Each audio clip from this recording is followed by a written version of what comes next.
Bienvenidos a Canal 7 Televalencia, bienvenidos a Vis a Vis, que como saben es un programa de entrevistas en el que intentamos siempre entrevistar a personajes de interés y de actualidad, y hoy tenemos con nosotros al concejal de Patrimonio del Ayuntamiento de Valencia, que es Alfonso Novo, al que le damos la bienvenida y las gracias por estar con nosotros. ¿Qué tal? Buenas tardes. Nada, igual, gracias a vosotros por invitarme. Y ¿lleva usted ya en el Ayuntamiento cuántos años, señor Novo? Pues entré en el año 99, que son 12, camino de 13 años. ¿Usted se imaginaba cuando estudiaba en la Facultad de Derecho que iba a acabar en la política? ¿O ya No pensaba yo que iba a acabar en la política. Siempre me atraía, porque yo era una cosa rara, siempre entre el grupo de amigos de estudiantes de la facultad era raro aquello de leer la prensa, ¿no? Meterte un poco en temas de política, porque, no sé, tienes otras inquietudes.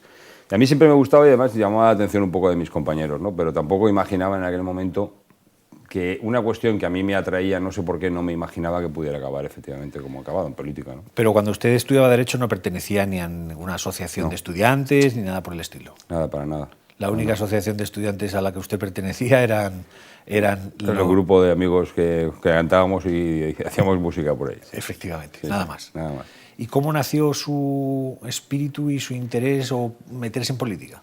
Pues un poco, yo creo que por aquello... ¿Quién le inició en...?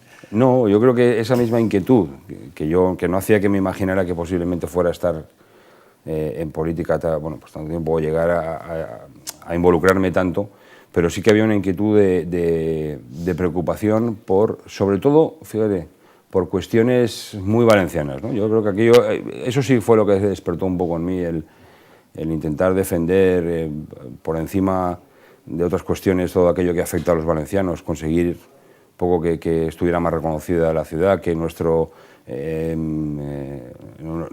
fuero interno y nuestra autoestima fuera más elevada, es decir, esas cuestiones que al final redundan lógicamente en el bienestar también de los valencianos, pues era uno de los temas que más me preocupaba, y de ahí nació un poco la cuestión de entrar en política. Sí. ¿Y usted se mete entonces en Unión Valenciana? Yo entré en Unión Valenciana efectivamente en el año 80 y... no recuerdo exactamente, pero posiblemente sobre el 87, 86, al poco de acabar la carrera. Y le ponen en las listas en las que se presenta como candidato el señor Lizondo y usted va en las listas como concejal. No. Yo fui al Parlamento Europeo. Yo estuve de diputado en el Parlamento Europeo en el año 95, entre el 95, 96 y 98, una cosa así. Y ahí estuve en el Parlamento Europeo, luego volví y fue cuando ya vino un poco la debacle a raíz de la muerte de Vicente González Elizondo y cuando pues se escindió, digamos, el partido, que yo ya lo que quedaba pues no era nada lo que tenía que ver cuando se fundó, cuando estábamos ahí, y fue un poco cuando nos escindimos y a partir de ahí fue dar el siguiente paso al poco tiempo, porque estamos hablando de que la escisión fue sobre el año 97, una cosa así, si no recuerdo mal, y en el año 99 yo ya entré como concejal en el Ayuntamiento Popular, efectivamente en la lista encabezada por Rita Barberá. Su experiencia europea, ahora que estamos viviendo estos momentos tan intensos en el que parece que los europeos del norte no quieren mucho a los europeos del sur, ¿cómo vivió usted esa experiencia en el Parlamento Europeo?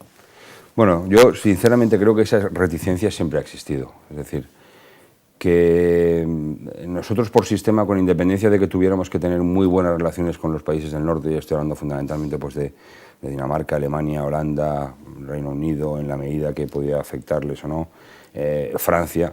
Luego sí que formábamos pues otro gran paquete, digamos, por los países del sur, ¿no? Desde Portugal, España, Italia, Grecia en menor medida, pero sí era un poco... Había una visión distinta de la Europa del norte, o de la Europa centro-norte o de la Europa sur, que era el caso un poco...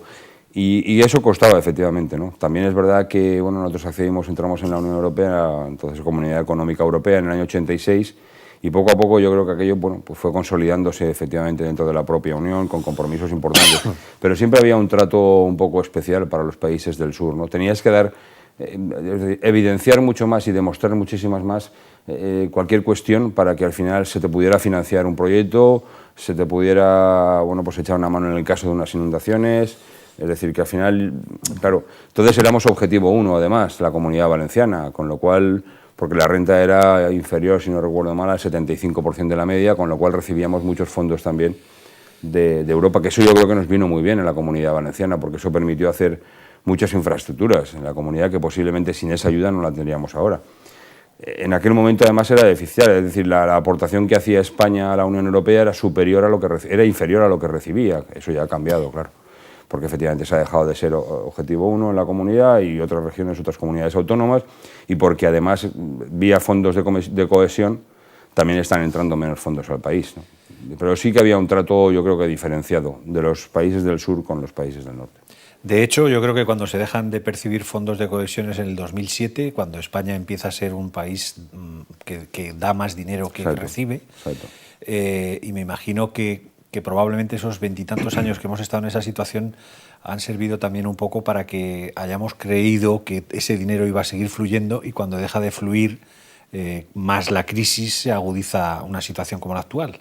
Pues de todo un poco, yo creo que todo influyó, y eso efectivamente seguro que tuvo su porcentaje, no sé en qué medida, pero seguro que efectivamente el hecho de tener unos fondos de cohesión que venían fundamentalmente al país para financiar infraestructuras, desde el momento que eso se corta, si quieres mantener el mismo nivel de inversiones, yo creo que posiblemente eso fuera un error en su momento, ¿no?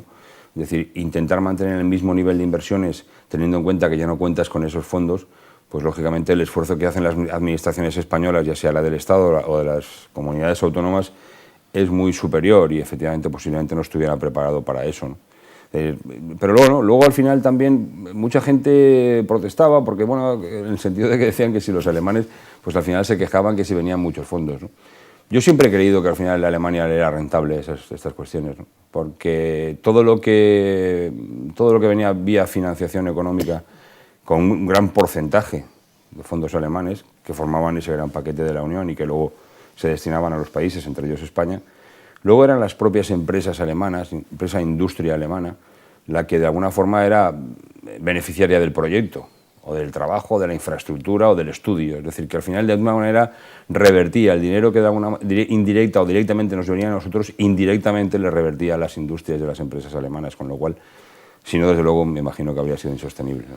En una situación como la actual, es la primera vez que usted está en política en la que se vive una situación tan compleja, ¿no? Porque España en los últimos 20 y tantos años en los que usted está en política prácticamente ha crecido el PIB durante los últimos 19 años, menos los 2 últimos, ¿no? Me imagino que el planteamiento que se tiene que hacer como político, usted y todos los que están en política, es completamente diferente, ¿no?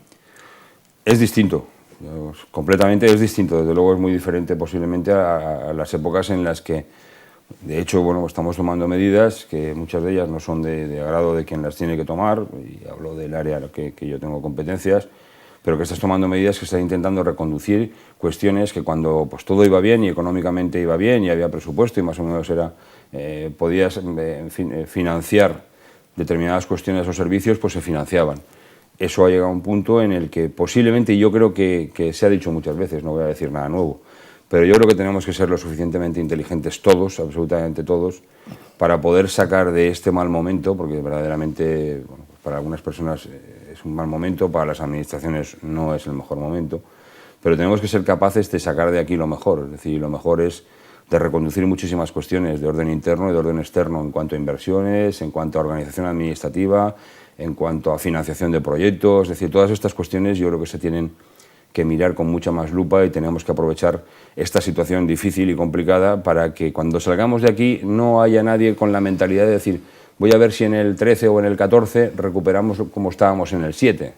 Yo creo que tenemos que partir de la base de que aquello va a ser o va a tardar muchísimos años en volver. Es decir, a partir de ahora tenemos que reconducirlo para que al final sea, desde el punto de vista de la administración, viable, desde el punto de vista del ama de casa o de la familia, que sean asumibles determinados gastos, que al final todos hagamos lo que verdaderamente podemos hacer, y sobre todo las administraciones en este caso. Con ese ánimo es con el que se ha negociado con los trabajadores de la AMT en el último convenio, que ha sido uno de los más complicados y difíciles que ha tenido el Ayuntamiento de Valencia. Absolutamente, con ese ánimo, con ese objetivo.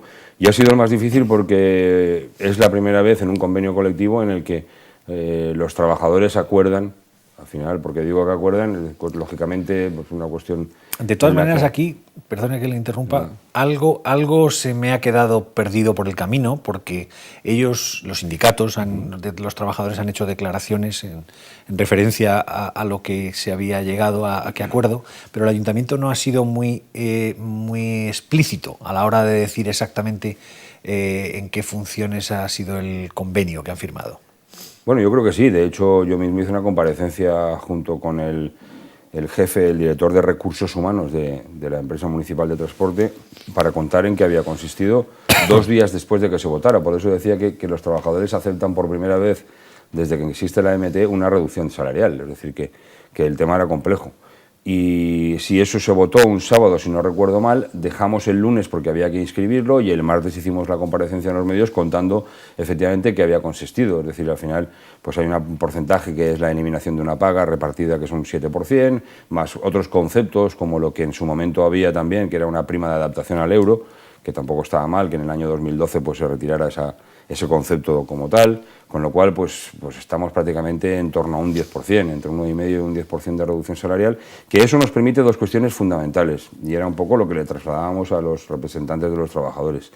Primero, que el ERE que teníamos en marcha pudimos efectivamente pararlos y no se despidió a ningún trabajador, yo creo que era una cuestión importante, y en eso sinceramente tengo que decirle que la alcaldesa me hizo muchísimo hincapié, que ella sí me pidió que hiciéramos todo el esfuerzo posible para que no tuviéramos que despedir a nadie, pero es que a mayor abundamiento había un segundo elemento que, si cabe, si no tan importante que lo es como este, es igual, y es garantizar la viabilidad futuro de la empresa. Es decir, si no hubiéramos reducido ese salario, yo creo que el ayuntamiento no hubiera podido aportar o continuar aportando esas cantidades en torno a los 60 millones anuales, en algunos casos más, de 60 millones de euros todos los años para poder financiar todas esas partes de los títulos de billetes y de viajes que no paga el usuario. Es decir, porque al final pensemos que si un billete sencillo, y no quiero extenderme demasiado, pero si un billete sencillo vale 1,5 €, el viaje en bonobús vale en 70 céntimos. Es decir, que hay una reducción, hay una bonificación importante, que lógicamente eso, como el bono oro para pensionistas, jubilados y discapacitados,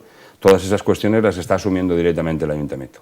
De no haber sido así y de no haber reajustado un poco esas cantidades en estos momentos, posiblemente el año que viene pues no se habría podido dotar de esa partida, habríamos tenido que subir muchísimo más los billetes, habríamos tenido que despedir a parte de la plantilla, en fin, habríamos tenido que reducir líneas. Es decir, esa era una cuestión, yo creo que importante y vital, que al final, afortunadamente, entre todos, bueno, pues pudimos negociar y encontrar ese punto, y desde luego también pues los trabajadores, como digo, que votaron en asamblea, pues al final también aceptaron, que tiene mérito también, una reducción voluntaria de ese salario.